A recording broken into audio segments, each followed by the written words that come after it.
你有在做中束侧平举的时候，肩膀会有声音的问题吗？这通常是因为我们肱骨往上夹击到我们肩峰，或者是肩胛骨异常的活动导致的。我们可以借由下列这2到3个运动去针对我们的这个问题去做解决。第一个，我们可以在坐姿下去训练我们肩胛骨往内下转的这个能力，来拉。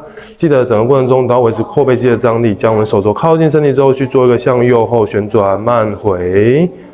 整个过程中维持阔背的张力哦，整个过程中你的肩关节都不能出现前倾的问题哦。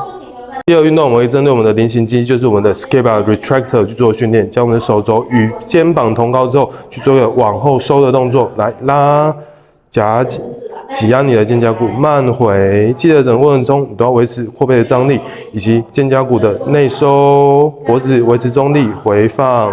一组做12到15下，我们要做4组。我们做完那2个运动之后，我们可以去做一个测试，在我们的肩关节去做一个外展的时候，还有没有声音？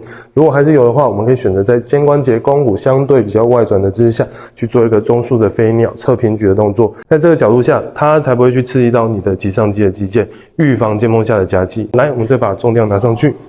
OK， 有没有声音？没有声音哦。如果你在做侧平举有肩关节有弹响声的话，试看看，酷。